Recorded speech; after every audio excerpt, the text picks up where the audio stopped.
We are building the laptop store project from the YByte Python curriculum available at www.ybyte.in.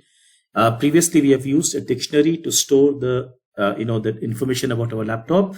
So the keys and values represent here a laptop and hence the name. Now, clearly, this is not sufficient to describe a laptop. There are many more important specs. For example, the RAM, the storage, say the hard disk, the screen size, and so on. In fact, for every product, there'll be many such specifications. So the question that comes up is, how do I systematically, let's say, create a dictionary which captures all the information that I would like to capture? In fact, this brings to a sort of bigger question that how do I, in general, let's say, create dictionaries? What are the different options available for me? Now, clearly, the first option that we have seen here, which is, very, in some sense, quite easy to use, is just use curly brackets, key and value. If I want to add something new to this, so for example, let's say I go and say, well, my laptop has a RAM of, let's say RAM is, for example, say 8 GB. Now, clearly, as you've seen before, if I were to try and access RAM alone, I will get an error because there is no such key as RAM. But if I were to do an assignment the way I'm doing, in fact, it's going to create a new key called RAM inside my laptop. And we can see this in action now. When I, let's say, run this piece of code, when I look at laptop at the end of this code, notice a new key has been added called RAM, right? And that is, whose value is 8 GB.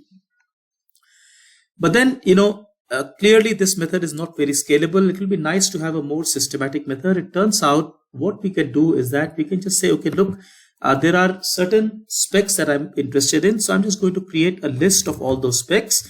Now this is a list. I know this is a list because I'm using square brackets here. And I'm just going to put all the keys that I would like have. So for example, say brand, say model, let's say CPU, comma, for example, let's say speed. And all these are strings, by the way. So, I'm just doing it one by one. Let's say RAM, say storage. Now, these are kind of like some important aspects of a laptop. Let's say screen size. And again, you could have a different set of specs that you're interested in depending on the product you're building, or even for a laptop, right? You could go more detailed into some other aspects of things and so on.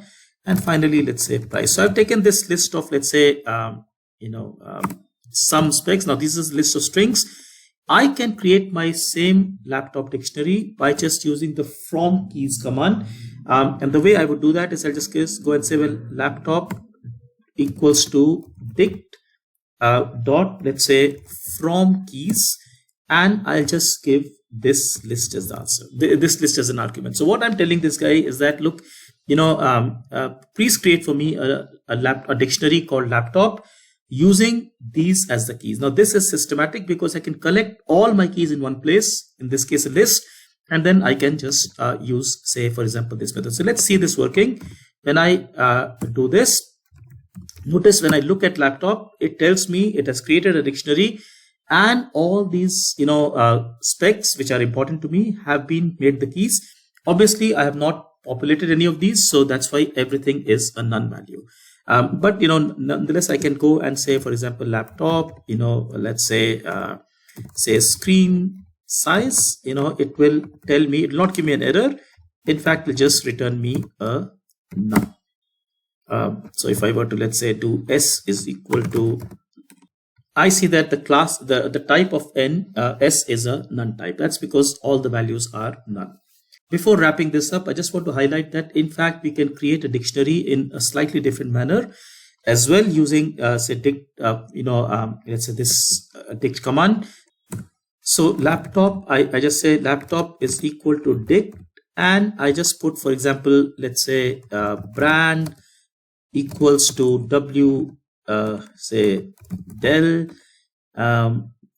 comma, let's say model is equal to, say, ABC111, say CPU is equal to, let's say, WINTEL I5.